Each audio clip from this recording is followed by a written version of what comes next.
የኮሚሽኑ ማስጠንቀቂያ ለባለስልጣናት ተሰጠ። ምክክር ጉባኤ በአዲስ አበባ አጀንዳ ውዝግብ የተፈጠረ አለመግባባት ተወካዮች መድረክ ረግጠው ኔታ ሊቀ ሊቃውንት እዝራ ሐዲስ እና የምእመናኑ ፍቅር ሚኮ ማይክ እና ይቅርታው የተወዳችሁ ውድ ቤተሰቦቻችን እንዴት አላችሁ? እንዴት ቆያችሁ? እንዴት ሰነበታችሁ? ሰላም እግዚአብሔር ባላችሁበት ቦታ ሁሉ ይብዛ። ይህ ያሮስ ነው። ያሮስን ምርጫችሁ ስለምታደርጉ እጅግ አድርገን እናመሰግናለን። በደንብ አድርጋችሁ ላይክ አድርጉ፣ ሼር አድርጉ፣ ሐሳብ አስተያየቶቻችሁንም መስጠታችሁ እንዳይዘነጋ እንላለን። ቪዲዮችን እንግዲህ ስናስደምጣችሁ የመጀመሪያው የሚሆነው የዚህ የኮሚሽኑ ጋር በተገናኘ ነው። ሀገራዊ ምክክር ኮሚሽን ጋር በተገናኘ ያለውን መረጃ ነው የምናስደምጣችሁ። የሀገራዊ ምክክር ኮሚሽን ጋር እንግዲህ የተሰሙ ብዙ መረጃዎች እጃችን ገብተዋል። ሀገራዊ ምክክር ኮሚሽን ኢትዮጵያ እየመከረች ነው በሚል እንግዲህ ለአንድ ወራት ያህል ነው አስቀድሞ ዝግጅት ሲደረግ የነበረው። ከዛ ጊዜ ጀምሮ እንግዲህ ከዝግጅቱን ባሻገር ምክክሩ በተለያዩ ክልል ከተሞች ላይ የነበሩ ተመካካሪዎች ሁሉም ማለት ይቻላል መተው ርዕሳነ መስተዳድሮችም የክልል የፌዴራል ተወካዮችም እንዲሁም ከንቲባዎችም ጭምር ሳይቀሩ በስፍራዎች በመገኘት የምክክር ተሳታፊዎች ሆነው ሐሳብ አስተያየቶቻቸውን ሲለግሱ ሲሰጡ ነበረ። ታዲያ ብዙ ርዕሰ ጉዳዮች ሲነሱ ነበር። በዚህ በምክክር ኮሚሽን ላይ እለት በእለት የሚወጡ መረጃዎች ራሳቸውን የቻሉ መረጃዎች ነበሩ። ብዙ ጊዜ ሲደርሱ ነው የነበሩት። በተለይ የሀገር ባንዲራ ይቀየር፣ አዲስ አበባ የክልልነት የአዲስ አበባ የክልልነት ጉዳይ በኦሮሚያ ስር ትጠቃለል ወይ ስራ አስገዝቱን የፌዴራል ዋና ከተማ ትሁን እንደዚህ የፌዴራል መቀመጫ ትሁን የኢትዮጵያ ዋና ከተማ ትሁን አትሁን በሚሉ በጣም ብዙ ጉዳዮች ላይ ምክክሩ ሲመክር ነበር። ነገር ግን ወደ ማለቂያ ወደ መጨረሻው ላይ ሲመጣ ያለው ነገሮች በጣም ኃይል የተሞሉበት የሆኑ የክልል ርዕሳነ መስተዳድሮች ጫና የፈጠሩበት ነገሮች ታይተውበታል። ይሄንን ተከትሎ ታዲያ የዚህ ምክክር ኮሚሽኑ ዋናው ፕሮፌሰር የነበሩት ወይም ኃላፊ የነበሩት ፕሮፌሰር ሐሳቦቻቸውን ሰጥተው ነበረ። ይሄውም ማለት ዋና ኦፊሰር የነበሩት ሐሳባቸውን ሰጥተዋል። ይሄውም የክልል ርዕሳነ መስተዳድር ከንቲባዎችም ጭምር ተገኝተውበታል። የምትመጡት ግን እንደ አንድ ተመካካሪ ሐሳብ ለመስጠት እንጂ ኃይል ጉልበት ስልጣናቸውን ለማሳየት አይደለም፣ ያ ደግሞ ትክክል አይደለም በማለት ነበር የተናገሩት። በተለይ እንደተሰማው መረጃ ከሆነ በዚህ በአማራ ክልል ርዕሰ መስተዳድር እና በኦሮሚያ ክልል ርዕሰ መስተዳድር በኩልም ከፍተኛ ሽኩቻዎች እንደነበሩ ለማወቅ ችለናል። ቢሆንም የምክክር ኮሚሽኑ መግለጫ ምን ነበር የሚመስለው የሚለውን ላስደምጣችሁ ወደድኩኝ። ተከታትለን እንመለሳለን። አዳራሽ ውስጥ የክልል ርዕሳነ መስተዳድር አሉ። የከተማችን ከንቲባ በሙሉ ቀን እዚህ ይገኛሉ እና ሌሎችም የፌዴራል አመራር ሚኒስትሮቹም እዚህ እንደሚገኙ አስተውላቸዋል።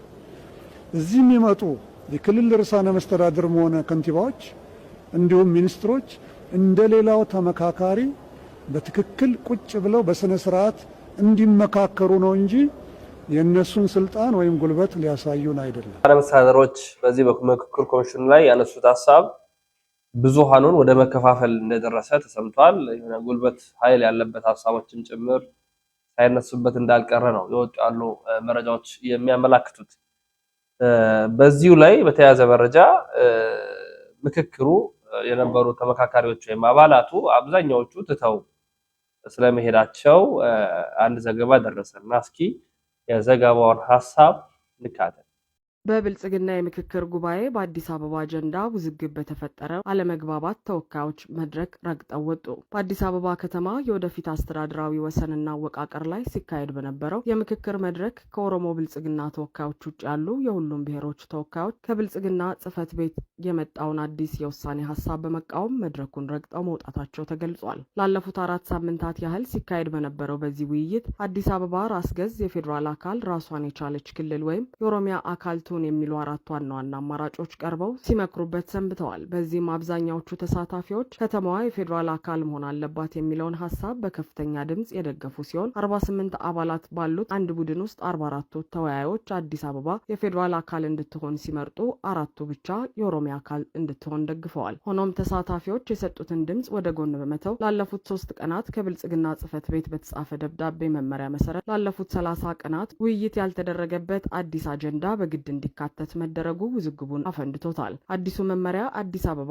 የኦሮሚያ ዋና ከተማና የፌዴራሉ መቀመጫቱን የሚል ፍላጎት በ250 የቡድን ውይይቶች ውስጥ እንዲካተት ማስገደዱ ታውቋል። የውይይቱ ጸሐፊዎች ለአንድ ወር ሙሉ ተወያዮች የሰጡትን ምክረ ሀሳብ ወደ ኋላ መልሰው የብልጽግናን አዲስ መመሪያ በመጻፋቸው ምክንያት ከኦሮሚያ ተወካዮች ውጭ ያሉ የሁሉም ክልሎችና ብሔሮች ተወያዮች ሰነዱን አንፈርምም በማለት ተቃውሟቸውን ገልጸው መድረኩን ረግጠው ወጥተዋል። በተመሳሳይ መልኩ በሌሎች 7 ቡድኖች ውስጥ ሲወያዩ የነበሩ ተሳታፊዎች በሙሉ ግቢውን ጥለው የወጡ ሲሆን ይህም አገዛዙ ሀገራዊ ምክክር ኮሚሽን በሚል ስም የሚያካሂደው መድረክ የራሱን የፖለቲካ ፍላጎት ማስፈጸሚያ ድራማ መሆኑን በግልጽ ያሳየ ክስተት ሆኗል። ዘገባውን እንግዲህ ሰምተናል። ወደ ቀጣይ መረጃችን ስናመራ ከዚህ ሙሉ በሙሉ ወጣ ያለ መረጃችን ስናመራ ማለት ነው የሀዘን መግለጫዎች ተሰጥተዋል። በተለይ ከአፍሪካ ሌሎች አፍሪካ ሀገራት የሀዘን መግለጫዎች ተሰጥተዋል። የሀዘኑ መግለጫ ምን ይመስላል? በምን ጉዳይ ነው መግለጫው የተሰጠው? በኢትዮጵያ ኦርቶዶክስ ተዋሕዶ ቤተክርስቲያን ላይ በመጣው ሞት የተነሳ ነው እንግዲህ ሀዘን የተሰጠውና ይገርማል። የኛው ሳይሰጥ ከሌላ ጎረቤት ሀገራት የሀዘን መግለጫ ተሰጥቷል። ዛሬ ሐምሌ 29 ሰበር ዜና አለ። በአማራ ክልል ሕይወታቸውን ላጡ የሶማሌና የጅቡቲ መንግስታት የሐዘን መግለጫን አወጡ። የጅቡቲው ፕሬዝዳንት እስማኤል ኡመር ጌዴና የሶማሌ ፌዴራላዊ ዲሞክራሲያዊ ሪፐብሊክ መንግስት አማራ ክልል ሰሜን ሸዋ ዞን በሚገኘው ጻድቃኔ ደብረ ምጥማቅ ቅድስት ማርያም ገዳም የዋሻ መደርመስ 14 ሰዎች ሕይወታቸው ማለፉንና 7 ሰዎች መጎዳታቸውን አስከትሎ የተሰማቸውን ጥልቅ ሐዘን ገልጸዋል።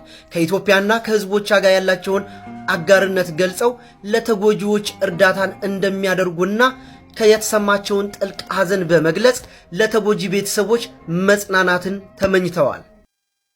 ወደ ቀጣይ መረጃችን ስናመራ ሚኮ ማይክ እናገኛለን። ሚኮ ማይክ ቪዲዮዎቹን አሁን አሳያችኋለሁ። ይሄን ደካማ ህዝብ ተቸ አልተቸ ያለ ሲያናንቅ የነበረ ይሄኛውን ማህበረሰብ እንደፈለክ ብትለው ምንም የሚያመጣ አይደለም ምን ደሃ ነው ምናምን እያለ ሲያጣጥል ሲያናንቅ የነበረ ሚኮን ታስታውሳላችሁ እና ታስታውሳላችሁ። ቪዲዮውን መለስ ብዬ አሳያችኋለሁ። እና በዛ ጊዜ በጣም ብዙሃኑ ኢትዮጵያውያን አዝነው በማህበራዊ ሚዲያ በተደጋጋሚነት ሲጠየቅ ሲለመን ነበር። ተው ወጣት ነህ ያነገሰ ከፍ ከፍ ያደረገ የኢትዮጵያ ህዝብ ነው ተረጋጋ ሲባል በጣም ከአንድም 2-3 ኢንተርቪዎች ላይ የቀረበ በጣም የሚናገራቸው ንግግሮች ከባድ ነበሩና ያው የኛውንም ህዝብ ታውቃላችሁ ሲወድም በልክ ነው ሲጠላም እንደዛው ነው እና በወደዱት ልክ ነው የጠሉት ከፍ ባረጉት ልክ ነው የጣለው ባነሳ ነው ልክ ነው ያወራን። ታዲያ ከብዙ መጥፋት በኋላ ሙሉ በሙሉ ሃይማኖትም ቀይሮ ነበረ ለመታወቅም ራሱ ስሙ እንዲጠራ ምናምን በቃ ያላደረገው ነገር የለም። ማንንም ቼክ አላደርጋለው ወደ ብሔር ተጠጋ። ከዛ በኋላ ኦሮሚያ ላይ ምናምን እንቅስቃሴዎች ያደረገ በዛም ምናምን በቃ ማንንም ሊያይ አልቻለም። ከከንቲባ አዳነች ጋርም ከጠቅላይ ሚኒስትሩ ጋርም ግንኙነት ለመፍጠር ሞከረ። ማንንም ሊያየው አልቻለም። መጨረሻ ላይ ይቅርታ ጠየቀ ማለት ነው። ወደኛው መጥቶ ይቅርታ ጠይቋል። ቪዲዮዎቹን ለማንኛውም ላሳያችሁ። የደከመ ማህበረሰብ ተቻለች ምን ይጠቅማል? በብዙ ትርክትና በብዙ ውሸት አይምሮ የተሞላ ማህበረሰብ ስለሆነ ይሄን ህዝብ አታልም ኦሬዲ ተመርዟል። ጠቅላይ ሚኒስትር ዶክተር አብይን ካየው እሱም ሰው ነው፣ ልክ እንዳንተ እሱም ሰው ነው። ክብርት አዳነች አቤቤንም ካያ እሷም ሴት ናት፣ እሷም ሰው ናት። ልክ እንደኖርነው እንደ ማህበረሰባችን ሰው ነው። ብዙ ጊዜ ችግሮቻችንን ይፍቱልን። ለአንተ ችግር እሷን ትፈልጋለህ፣ ለአንተ ችግር ጠቅላይ ሚኒስትርን ትፈልጋለህ፣ ለአንተ ችግር ከኔን ዘመድ አዝማድን ትፈልጋለህ። ሰው ለምን ራሱን አይጠይቅም? ለችግሬ ማን ነው ለኔ ችግር መፍትሄ መሆኑ ማን ነው ብሎ ለምን አይጠይቅም? እሷ ከምን እሷ ሮቦት ናት? ከተማ እያስዋበች ነው። ጥላው እኮ መሄድ ትችላለች። እንደውም ጠቅላይ ሚኒስትር ዶክተር አብይ ቦል እንደዚህ እየተተቸው አልሰራም። አይበሱ ታቡን አልዋሽም። ዝም ብዬ ያለው መርከብ የለም ፕሌን የለም ለግብጽ ለሱዳን እንዳለ ሽጬ ዓለም ላይ የፈለኩበት ደስ ይገዝቻለሁ እያንዳንዱን መተው ነው ኮልም ይሄ ሆቴል ነሽ መሬት ነሽ ባስ ነሽ ጥርግርግ አድርጌ ስልጣን አለኛ ቦታውን ይዣለሁ እንዳለ ነው ማለት ጦሩን በሙሉ ሽጬ መውጣት አልችልም እንዴ ይሄ ሰውዬ ታሪክ ለመስራት እኮ ነው እየኖረ ያለው ታሪክ ለመስራት ማለት ሰላምን ለመፍጠር ኢትዮጵያ ከዓለም ሀያል ናት ሲል ይሄን ቃሉን እንዴት እንደሚወጣ አበሻ ከጠላክ ከባድ ነው እግዚአብሔርን አበሻ አንዴ ሰማይ ሲሰቅልህ ሰማይ ይሰቅልሃል ከሰማይ ሲያወርድ ደግሞ በአንድ ሰከንድ ያወርዳል እንደው ሰው በህዝብ አይጠላ ሚኮ ማይኮ ይቅርታ ጠይቋል እና በጣም እኔ በእውነት ሚኮ እኔ የሶሻል ሚዲያ ምን እንደሆነ ያወቅኩት ፕራንክ ምን እንደሆነ ያወቅኩት በሱ ነው ግን ምን አሳስቶት ምን አይነት መንፈስ አይምሮ ላይ ገብቶ እንደሆነ እነዛን አይነት ነገሮች ሲያረግ ሲናገር እንደነበረ እሱና ፈጣሪ ነው የሚያውቁት ግን ለዚች አጭር ህይወት ማለት ነው እንደዚህ ክፉ መሆን አይ ዶንት ኖ አሁንም ቢሆን ታርጌቱ ምን እንደሆነ አላውቅም በፊት ላይ እኔ እንደ ሚኮ ማይክ ዩቲዩብ የሚታይ ሰው የለም ኢትዮጵያዊ ሆኖ እንደ ሚኮ ማይክ ዩቲዩብ የሚታይለት ሰው የለም አሁን የሚያየው ሰው 3 ሰው 4 ሰው 5 ሰው ነው እና በእውነት ከህዝብ ጋር አትጣሉ ያ ከህዝብ ጋር አይደለም ከአንድ ሰው ጋር አትጣሉ በቃ ሰው ቢያስከፋችሁ ሰው ቢያስቀይማችሁ ሰምታችሁ እንዳልሰማችሁ አይታችሁ እንዳላያችሁ ሆናችሁ ዞር ማለት እንጂ ከአንደበታችሁም በተግባርም መጥፎ ነገር አታድርጉ በቃ ሰው ሲጠላ ቀባሪም ነው የምታጣው አሁን ይሄ ልጅ መከላከያ ነበር የሚቀብረው እንግዲህ ኢትዮጵያውያን ደግሞ ደግ ህዝቦች ነን ይቅር ባዮች ነን እና እኔ በበኩሌ እንደ አንድ ኢትዮጵያዊ ላረጋቸው ነገሮች ሁሉ ይቅር ብየዋለሁ አላማው እውነተኛ ነገር ከሆነ ከዚህ በኋላ ማህበረሰብን ህዝብን የሚጠቅም አይነት ነገር ይዞ የሚመጣ ከሆነ አሁን ይቅር ብየዋለሁ ነገሮችን አይቼ ደግሞ ይቅርታዬን አነሳለሁ እናንተሳ ምን ታስባላችሁ ይቅር መባባል አሪፍ አይመስላችሁም እቺ ቪዲዮ ከተመቻችሁ ላይክ ኮፒ ሊንክ ያደርጋችሁ ፕሊዝ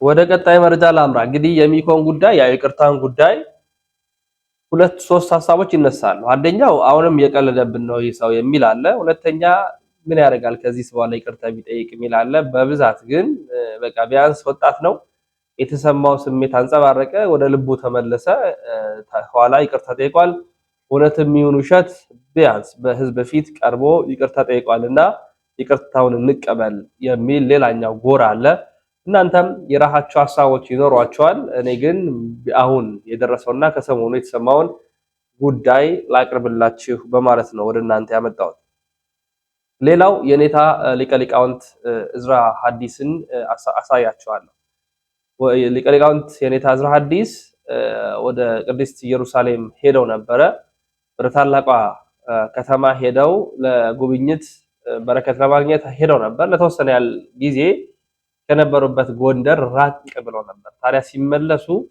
አቀባበሉ በደስታ ነበር በእንባ ነበር የነበረው የሆነው ምንድነው ኃይላችን እንዳይርቁብን እንዳይሄዱብን በቃ በመርከብም ይሁን በአውሮፕላንም ይሁን በምንም ይሁን ብቻ እርሶ ለኛ ብሌናችን ኖት እርሶ ለኛ ኩራታችን ኖት እርሶ ለኛ መሰሷችን ኖት በቃ አይሄዱብን በማለት የጎንደር ህዝብ ደስታውን በሐዘን የተቀላቀለ ስሜቱን ደስታውንም ገልጧል ማለት ነው ያን ቪዲዮ ነው ማሳያችሁ የተቀባበሩ ሐሳቦቻችን የሰጡትን የኔታም እንኳን ደህና መጡ ለማለት ነበር የተገኘው ህዝቡ ቢሆንም ግን ፍቅራቸውን በእንባ ጭምር ነው የገለጡትና እሱን ቪዲዮ ላሳያችሁ የኔ ሐሳብ የብዙ ምዕመናን ሐሳብ ነው ብዬ በደንብ በእርግጠኝነት መናገር እችላለሁ ምክንያቱም አባታችን የተከበሩ ሊቀ ሊቃውንት እዝራ ሐዲስ የኛ ያማኞቹ ብቻ አባት አይደሉም የማያምነው ሁሉ አባት ናቸው። በጣም እርግጠኛ ሆኜ የምናገረው አማኙም የማያምነውም ሁሉ ይወዳቸዋልና ይሄን ያህል 6 ወር ነው የተባለው ለኛ ግን እንደ 6 ዓመት ነው የምንቆጥረው። ረጅም ጊዜ ነው የሆነብን። አይናችን ማረፊያ የሆኑት ጌጣችን አባታችን በክፉ ጊዜ እንደዚህ መተን የምናለቅስባቸው በጸሎት የሚጠብቁን የአይናችን ማረፊያ ጠፍተውብን በጣም ተጎርተን ግራ ገብቶን ጨንቆን ነበር የቆየ ነው። እግዚአብሔር ይመስገን ዛሬ ትልቅ ደስታ ሆኖልናል። አባታችን መተውልናል። ከዚህ በኋላ እንግዲህ አይሄዱብን አባዬ። በእውነት በጣም ተጎርተን የቆየ ነው። እንዲህ አይነት መከራ እንዳይደርስብን፣ እንዲህ አይነት ጭንቀት እንዳይደርስብን የአይናችን ማረፊያ ነው። እኛ ለእርሶ የምንጨነቀው እድሜና ጤና ነው እንጂ እንዲህ አይነት ነገር አስበንም አናቅም። እግዚአብሔር በሚያውቀው እንደው አይሄዱብን አባዬ። በጣም የአይናችን ማረፊያ ነው። እንወደውታለን። እንደዚች ቤተክርስቲያን በጣም ያስፈልጓታል። ለሀገሪቱ ለሁሉም ሰው ያስፈልጋሉ። እንዲህ አይነት ጭንቀት ውስጥ ደግመን እንዳንገባ አደራዎትን አባዬ። እናመሰግናለን። እግዚአብሔር ይስጥልን። ከዚህ በመቀጠል የማጠቃለያ ንግግር የሰበካ ጉባኤውንም ካህናቱንም ወክለው አቶ አዳነ ካቦሳሱ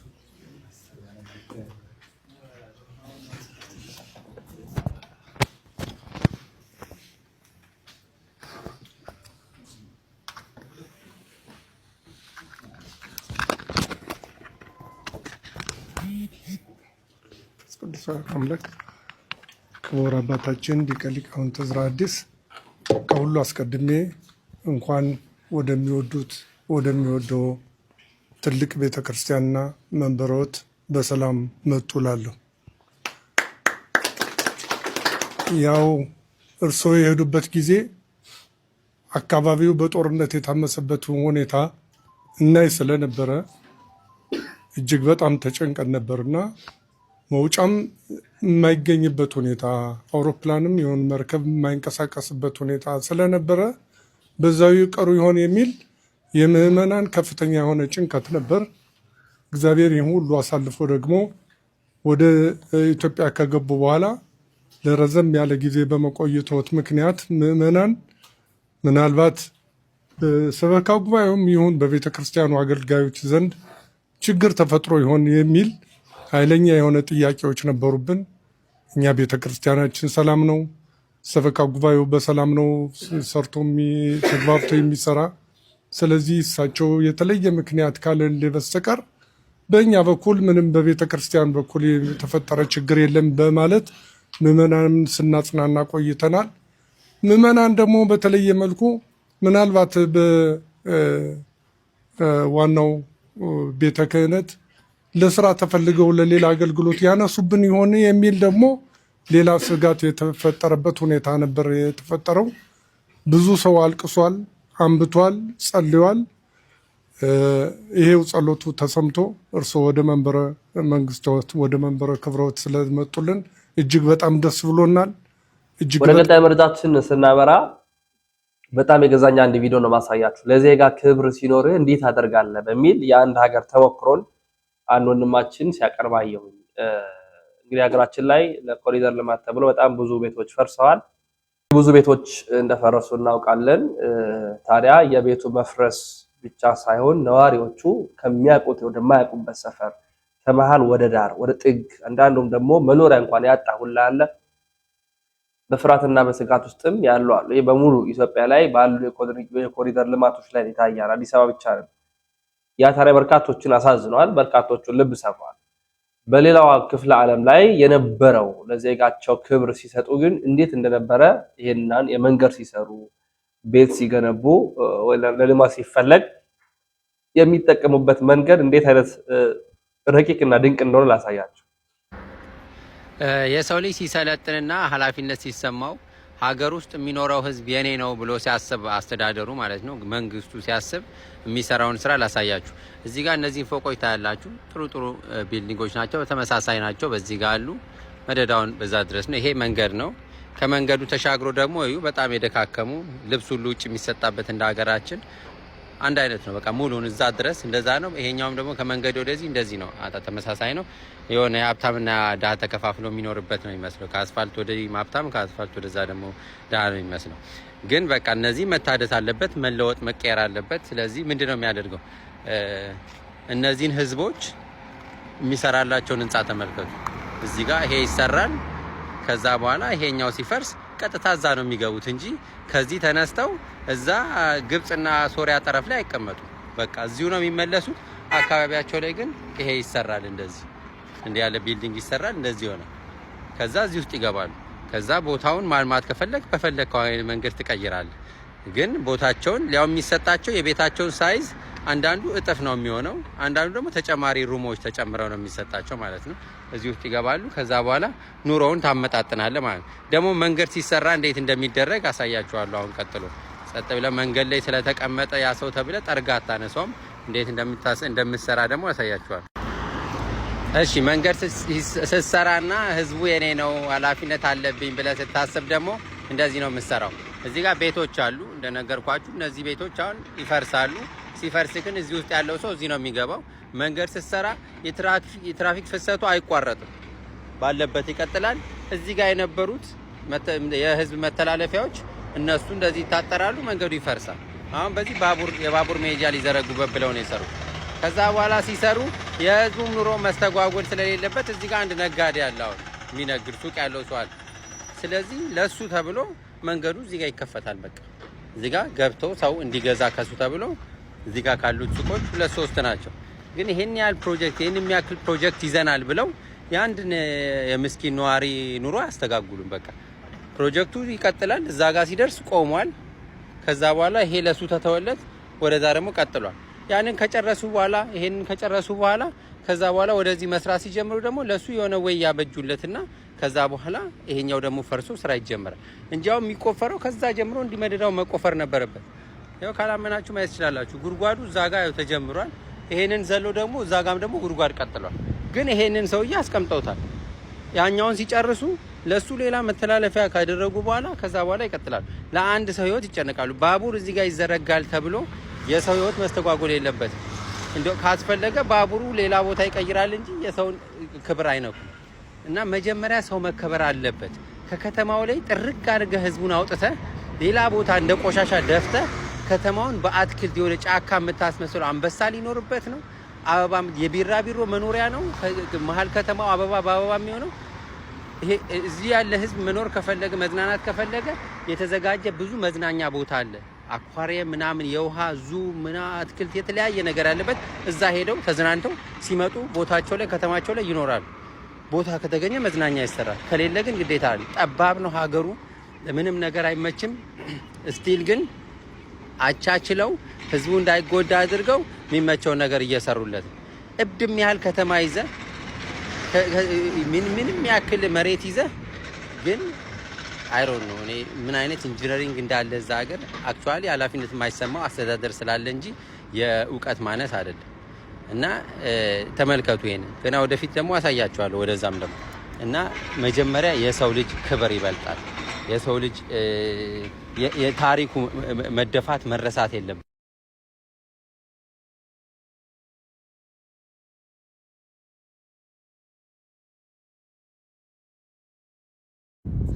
እሺ በአጠቃላይ ይሄ ስራ ሲሰራ አንደኛ ከፓርቲው ጋር ከመንግስቱ ጋር ምንም የሚያያዝ ነገር የለም። ስራው እንዳለ ይቀጥላል። መንግስቱ ተቀየረ፣ ፓርቲው ተቀየረ፣ ወረደ የሚመለከተው ነገር የለም። የዚህን ፕሮጀክት ፈንድ ሚነካ የለም። መንካት አይቻልም፣ አይነካም። በቃ ራሱን ችሎ ነው የሚሰራው።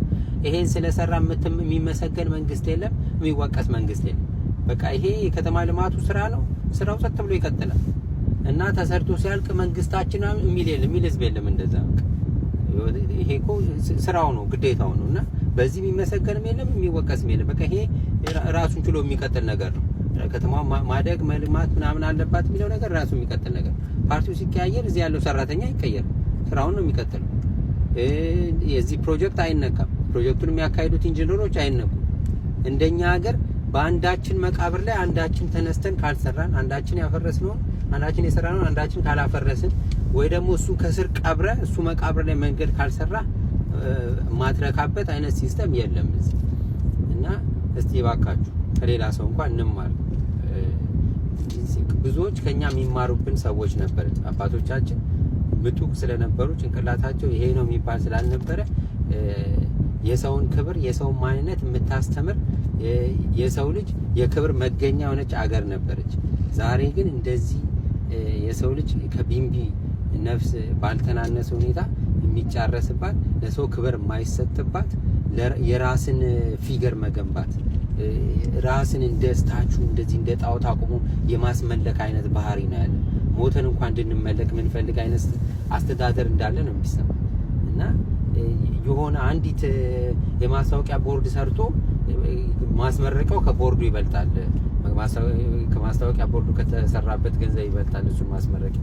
አንዲት ከ3 ዓመት በላይ ማገልገል ማትችል ድልድይ ገንብቶ ለዛ ድግስ 4 በሬ ታረደ እና ደግሞ በቃ እንዲያሰራ ተብሎ በሚዲያ ላይ አረ እንደዚህ አይገባም እና እባካችሁ ንም ማለት ነው። ወደ ቀጣይ መረጃ እናምራ። እንግዲህ ይሄንን ምንም የሰጠው ትንታኔ ካሁን ከኛ ጋር ማነጻጸር። በመጨረሻ ማሳያችሁ አንድ ሊዮናርዶ የተባለ በቲክቶክ የምናውቀው በጣም ጭንቅላቱ ፋስት የሆነ ወጣት ነው። ስለ ሀገር የሚያነሳው ሀሳብ ሀገር እንዲህ ብትሆን ብሎ የሚመኛቸው ምኞቶች እጅግ የሚያስደንቁ፣ እጅግ የሚረቁ፣ እጅግ የሚደንቁ ሀሳቦችን የሚያነሳ አንድ ወንድማችን አለ። ታዲያ በወንድማችን ላይ እንደው ከፍተኛ የሆኑ በሀገር ደረጃ ላይ ቦታ ያዙ ቢሰሙትና ቦታ ቢሰጡት ሀሳቡን ደግሞ በነፃነት መሬት ቢያወርድ ኢትዮጵያ ምን ልትመስል እንደምትችል በቀጣዩ ትውልድ ላይ የሚያሳይ ነገር ነበር። ሀሳቦችን ሲያነሳ የነበረው በቲክቶክ ገና ተነስቶ ሀሳብ ከመስጠቱ በግብጽ ያሉት በሌሎች ጅቡቲን ጨምሮ በተለያየ ቦታ ላይ ያሉት ሀክ ለማድረግ ለማጥቃት እየሰሩ ይገኛሉ። ይታያችሁ አንድ ወጣት ነው አሸብሮ ያለው ማለት ነው። በሌሎች ቦታዎች ላይ ያለው እንዳታድግ ማለት ነው። ከፍ እንዳትል እንዲህ አይነት ስማርት ሀሳቦች እንዳይመጡ እየተነሳ ይገኛል እና የዚህ ልጅ ሀሳብ ምን እንደሚመስል የራሱን ሀሳብና ኋላ ደግሞ ጥቃት እንዴት ሊሰነዘሩበት እንዳሰቡ አንድ ቪዲዮ ላሳያችሁ። ቢያንስ ከብዙ ሊዮናርዶ ላይ ቲክቶክ ገጹ ገብታችሁ ከብዙ አንዷን ቪዲዮ ብቻ ነጥል አድርጌ ላሳያችሁ የእሱን ሀሳብ። ዛሬ ማታ በኢትዮጵያ አንድ የሆነ ቦታ አንድ ትንሽዬ ልጅ ተርቦ ተኝቷል። ኢትዮጵያ ድሃ ስለሆነች አይደል፣ ኢትዮጵያ ፍቅሯን ገና ስላላደራጀች በሚሊዮኖች የሚቆጠሩ ወላጅ አልባ ልጆች፣ ቤት አልባ እናቶች ያለ ጥበቃ፣ ያለ ትምህርት፣ ያለ ዓላማ አእምሯቸው ላይ የማትወስን ሀገር ውስጥ እያደጉ ያሉ ልጆች። ግን አሁን እስቲ ቆም ብላችሁ አስቡት። በኢትዮጵያ ትልቁ ያልተጠቀምንበት ሀብት ወርቅ ባይሆንስ፣ ነዳጅ ባይሆንስ፣ መሬት ራሱ ባይሆንስ፣ እግራቸውን ባዶ አድርገው በጎዳና ከሚሄዱት የተረሳ የሰው ኃይል ቢሆንስ፣ ኢትዮጵያ በአፍሪካ ታሪክ ትልቁን የሰው ልማት ፕሮጀክት ብታስጀምርስ? እስር ቤት አይደለም፣ ካምፕ አይደለም፣ ልመና አይደለም። ነገር ግን በእያንዳንዱ የኢትዮጵያ ክልል ውስጥ የሚገነቡ ራሳቸውን የሚችሉ ማህበረሰቦች፣ በፀሐይ ኃይል የሚሰሩ፣ በባዮጋዝ የሚንቀሳቀሱ፣ በስርዓት የተገነቡና በዓላማ የሚመሩ ቤት አልባ እናቶች ሁሉ በዘመናዊ ዲጂታል ስርዓት የሚመዘገቡበት ቦታ፣ ወላጅ አልባ ልጆች ምግብ፣ ትምህርት፣ ጤና፣ እንክብካቤና ስርዓትን እና ብዙዎቹ ከመቼውም ጊዜ በላይ ያላገኙትን የህይወት ዓላማ የሚያገኙበት ቦታ፣ ዓመቱን ሙሉ ምግብ የሚያመርቱ ትልልቅ እርሻዎች፣ የዶሮ እርባታ፣ የላም እርባታ፣ የአሳ እርባታ፣ አትክልት፣ ንጹህ የውሃ ስርዓትና ሁሉንም ነገር ተቋሙ ራሱን እንዲችል ተደርጎ የተገነባ፣ ምንም ጥገኝነት የሌለው፣ ልመና የሌለው፣ ረሃብ የሌለው፣ በመንገድ ላይ የተሰቃዩት ሴቶች የነገው ትውልድ አሳዳጊዎች የሚሆኑበት፣ ወጥ ቤት ያስተዳድራሉ፣ እርሻ ያስኬዳሉ፣ ስርዓት ያስተምራሉ፣ ማህበረሰብ ይገነባሉ። ልጆቹስ ኢትዮጵያ የረሳቻቸው ልጆች የወደፊቶቹ መሐንዲሶች ይሆናሉ። የሮቦቲክስ ባለሙያዎች፣ የኤአይ ሳይንቲስቶች፣ የሳይበር ደህንነት ባለሙያዎች፣ አብራሪዎች፣ ፈጣሪዎች፣ የወታደራዊ ቴክኖሎጂ መሐንዲሶች፣ የኢንዱስትሪ አርኪቴክቶች፣ አገራቸውን የሚወዱ ጎበዝ አእምሮዎች። ምክንያቱም በሚሊዮኖች የሚቆጠሩ ልጆች በስርዓት፣ በበቂ ምግብ፣ በትምህርት፣ በዓላማ፣ በሀገር ፍቅር እና በራሳቸው ሀገር እምነት ቢያድጉ ምን እንደሚፈጠር አስቡ። አገሮች ኃያል የሚሆኑት የሰው ኃይላቸውን ሲያደራጁ። አሜሪካ አድጋለች፣ ቻይና አድጋለች፣ ጃፓን አድጋለች፣ ሲንጋፖርም አድጋለች። በደሃና በሀብታም ሀገራት መካከል ያለው ልዩነት ልጆቻቸውን እንዴት እንደሚያሳድጉ ነው። ኢትዮጵያ በዓለም ላይ ካሉ ወጣት ህዝቦች መካከል አንዷ ነች። ይህ ችግር አይደለም። ይህ አቅጣጫ የሚጠብቅ የወደፊት የፈጣሪዎች ሰራዊት ነው። ከ15 ዓመታት በኋላ ዛሬ ወላጅ አልባ የሆነው ልጅ የኢትዮጵያን የኤአይ ሲስተም የሚገነባ መሐንዲስ ይሆናል። የቤት አልባዋ እናት ልጅ ሰዎችን የሚያክም ሳይንቲስት ይሆናል። የተረሳው ልጅ የኢትዮጵያን የሮቦቲክስ ፋብሪካ የሚገነባ ዲዛይነር ይሆናል። ምናልባት ኢትዮጵያ ያላት የተፈጥሮ ሀብት ከመሬት በታች አይደለም፣ ከመሬት በላይ እየተመላለሰ አንድ ሰው እስኪያምንበት እየጠበቀ ይሆናል። በመጨረሻም ልጆችን አድኑ፣ የወደፊቱን ታድናላችሁ። ህዝቡን አደራጁ፣ እጣ ፈንታውን ትቆጣጠራላችሁ። የነገዋ ኢትዮጵያ ዛሬ ማንም በማይጠብቃቸው ልጆች ትገነባ ትችላለች። ኮንተንቱን ከወደዳችሁት ፎሎ ማድረጋችሁ። ኦኬ ሲሲ በሱኛው ማድረገዋለሁ። አሁን የመጨረሻው ሴኪዩር የሆነው ፔጅ እሱ ነው፣ በፓስወርዱ እና በፊንገር ፕሪንቱ ነው። ነገር ግን አሁንም ደግሜ እንትን ምልህ ምንድነው መሰለህ የጊዜ ጉዳይ ነው። ብሬኪንግ ማድረጋቸው አይቀርም። የጊዜ ጉዳይ ነው። ኮዱን በትክክል እስኪያመጡት ነው ወይ የተወሰነ እኔ የገባኝ እነሱ ያልገባቸው ነገር አለ። ፊገር አውት እስኪያደርጉት ነው። ፊገር አውት ካደረጉት በኋላ ብሬኪንግ ማድረጋቸው አይቀርም። ከተቸገርክልኝ እንድትቸገርልኝ የምፈልገው ምንድነው መሰለህ ከቻልክ ቮይሴን መጀመሪያ ላይ ላኩልህን ቮይሶች የፈለግካቸውን ብቻ አታች አድርገህ የሆነ ቪዲዮ ስራበትና ይሄ ኮፒ ሊንክ ሼር እንዲያደርጉት አይደለም ማተር የሚያደርገው። በእርግጥ መታወቁም አይደለም ፍላጎቱና ሀሳቡ ቪዲዮ ወል ተረድተዋል ብዬ ስለማስብ ኢትዮጵያውያን ግን መስማት አለባቸው። የሰራንላቸውን ቪዲዮ አትሊስት እንደው አካውንቱ ጠፍቶ ኮምፕሊትሊ ነገሩ እንትን ብሎ እንደ አዲስ ከመጀመሪያ በፊት እንደው በሆነ መንገድ ሰዎች ጋር እንዲደርስ ማድረግ የምትችልበት ካለ ብዬ ነው። እሺ ኢትዮጵያውያን አሁን የሰማችሁት ድምፅ እዚህ ጋር የምትመለከቱት አሁን ብዙዎቻችሁ ታውቁታላችሁ ብዬ ተስፋ አደርጋለሁ። ብዙዎቻችሁም በደንብ ይሄን ሰው ልትከታተሉት ይገባል። ይህ ወንድማችን ገና ወጣት ነው።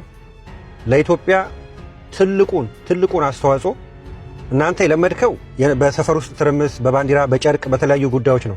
ይህ በጣም አስተዋይ ለሆኑና ጂኒየስ ለሆኑ ሀገሮች የአንተ ጭቅጭቅ ይመቻቸዋል። ቢኮዝ አት ኤንድ ኦፍ ዘ ዴይ ኢትዮጵያን እንደማይቀየር ስለሚያውቁ ይሄ አሪፍ ነው፣ በዚሁ ቀጥል ነው የሚለው። የኢትዮጵያ ታሪካዊ ጠላቶች ግን እንደዚህ አይነት አይዲያ ነው የሚጠሉት። ገብቷቸዋል። ምን ላይ እዚህ ላይ ሲሰራ አደገኛ ነው። ውጤቱን ወደው አታዩትም፣ በሂደት ነው የምታዩት። ያ ደግሞ ዘላቂና አንድን ሀገር እንደ ሀገር በእግሯ ሊያቆም የሚችል ነው። ምክንያቱም አንድ ሀገር ውስጥ ይሄ የተማረው የሚያስተውለው የሚባለው የህብረተሰብ ክፍል ከፍ ካለ ጠላታችን ለምንላቸው ሀገሮች አደገኛ ነው። ምን ልላችሁ ብዬ ነው፣ ይህ ወንድማችን በተደጋጋሚ አካውንቱን ሀክ ለማድረግ እየተሞከረ ነው። ከኢጅፕት አንዱ ደግሞ ከዩጋንዳ።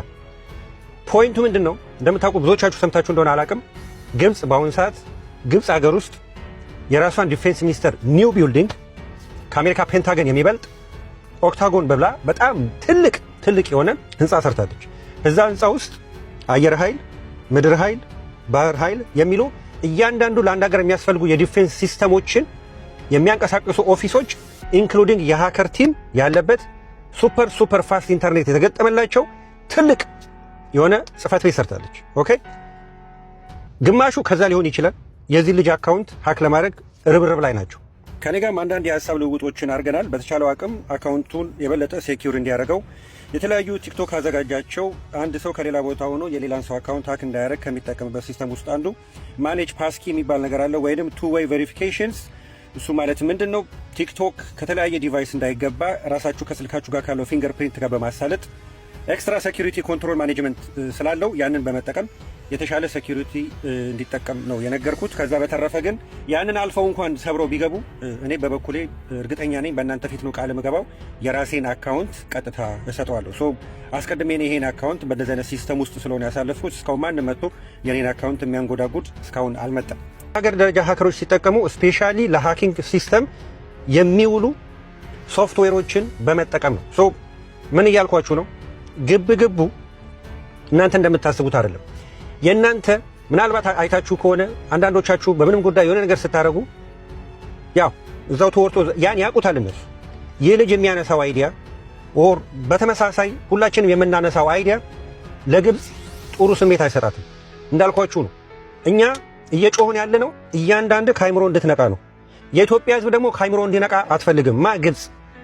ከዛ አንጻር የዚህ ልጅን ቪዲዮ እያንዳንዳችሁ እየገባችሁ መከታተል አለባችሁ። ሁሌ ነው የምላችሁ ኢትዮጵያውያን አይምሮአችሁን እየተጠቀማችሁ ያላችሁት ከቤት ወጥቶ ለመመለስ ነው። በዛ ደረጃ ግብፅ ችግር የለባትም። ሁሌም አንተ መጥተህ ወልደህ የልጅ ልጅም አንተም ወይ አያቶችም አይምሮህን ከቤት ወጥተህ ለመመለስ ብቻ ብትጠቀምበት ግብፅ ሺዛፒ አኪንሳይ ላከሺ እሷ ልበላትና ምን ልብዬ ነው እዚህ ኢንተርኔት ላይ ያለህ መንጋ በሙሉ እሺ ሀገር ሲኖር ነው ምንም ነገር ለማድረግ ኢቨን ኃጢአት ለመስራት ራሱ ሀገር ያስፈልጋል። ተው ጽድቁን ኃጢአት ለመስራት ሀገር ያስፈልጋል። የዚህ ልጅን ቪዲዮ እየገባችሁ መከታተል መቻል አለባችሁ። በቃ እኔ የምለውን ነው እያለ ያለው ኢስኖዳባ ፖፑላሪቲ ገብቷል። እኔ የኢትዮጵያ ሕዝብ አንተ አደነከኝ አላደነከኝ ለእኔ ምንም የሚጠቅመኝ ነገር የለም። ገብቷል። ግን እንደ ሕዝብ በሁለት እግር ቆመ ካየው ያ ነው የኔ ክፍያ፣ ሁሌ የምላችሁ ማለት ነው። ስለዚህ እባካችሁ አዌርነሳችሁ ይጨምር።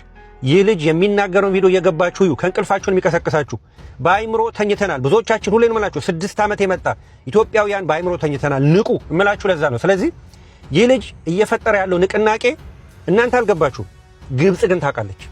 ምክንያቱም ብዙዎቻችን በአይምሮአችን የነቃን ግን እንዳልኳችሁ ነው። ኢኮኖሚያችን ያድጋል፣ ህይወታችን ይሻሻላል፣ የተሻለ ነገር እንፈጥራለን፣ ኃይል ይኖረናል፣ ህብረት ይኖረናል። ኃይል ያለው ህብረት ያለው ህዝብ ደግሞ በአካባቢው ተጽዕኖ ይፈጥራል። ምስራቅ አፍሪካን ትቆጣጠራለችማ ኢትዮጵያ ብለው የሚተነትኑ ሰዎች ናቸው። አንተና እኔ ገና በሽልጦ ነው የምንጣለው። ስለዚህ ወገኔ ከአሁን ሰዓት ጀምረህ አየህ አይደለ ሌሎች ከኛ ፈጠን ያሉ ሀገሮች ተንትነው ነው የሚንቀሳቀሱት። ገባ? ዛሬ አንተ በባንዲራ በክልል በተለያዩ ጉዳዮች ስትጣላ ግብጽ በጣም ደስተኞች ናቸው።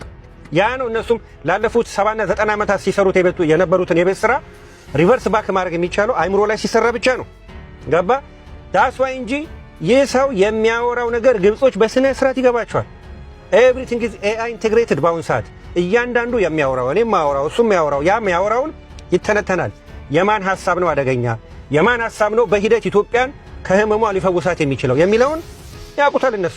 ስለዚህ በሂደት ኢትዮጵያ እየቆሰለች እንድትኖር ያ ሊደርቅ የተዘጋጀ ቁስሏን መልሰው እየቀረፈፉ ሁሌ በሽተኛ የሆነች ሀገር እንድትኖረን ከሚያደርጉ ዋና ሀገሮች ውስጥ አንዷ ግብጽ ነች። ምን ለዚህ ነው ግብጽ ይሄንን ፍላጎቷን ለማሟላት ደግሞ እኔ እናንተ ስማርት ሆነን ህይወታችን ነው ከዚህ በኋላ ማሻሻል ያለብን፣ ቁጥራችንን አይደለም። ቁጥራችን በበዛ ቁጥር አገር ውስጥ እልፍ አላፍ ባንዳ የሚፈጠረው ለዚህ ነው። በድህነት ምክንያት ይፈጠር ባንዳ አለ። ይህ ባንዳ ምንም ኢትዮጵያ ውስጥ ተወልዶ ይደግ እንጂ ኑሮ ካልተሻሻለ የተሻለ ህይወት ካላገኘ በችግር ምክንያት ባንዳ ይሆናል። ብዙ ጊዜ ግብጽ ይሄንን እንደ አድቫንቴጅ ትጠቀማለች እምላችሁ ለዚህ ነው። ተረዳዳን። ስለዚህ እያንዳንዳችሁ ልጁ እንዳለው ልጁ ኤግዛክትሊ እንደኔ ነው የሚያስበው። የፖፑላሪቲ ችግር የለበትም። ፖፑላሪቲ ኢትዮጵያ ውስጥ ምንም ማለት ነው ፖፑላሪቲ ምንም እንደማይሰራ በዘፋኞች አውቃለሁ። አሁን አይደለም ከ30 ዓመት በፊት። ስለዚህ እባክህ ወገኔ አንተ የነቃቀን እኔ ራሱ ተመልሼ ከኢንተርኔት የምጠፋ ሰው ነኝ። ስለዚህ ወገኔ ንቃ። የተወደዳችሁ ቤተሰቦቻችን ውድ ኦርቶዶክሳውያን የዛሬ ቪዲዮ መረጃችን ማስረጃዎቻችን ይህን ይመስላሉ። ላይክ እያደረጋችሁ ሼር እያደረጋችሁ ስለምትከታተሉ እናመሰግናለን። በሌሎች መረጃዎች በቪዲዮ ጥንቅሮች እመጣለሁ። እስከዚያው ድረስ ተሰነባበትኩኝ። ሰናይ ቆይታ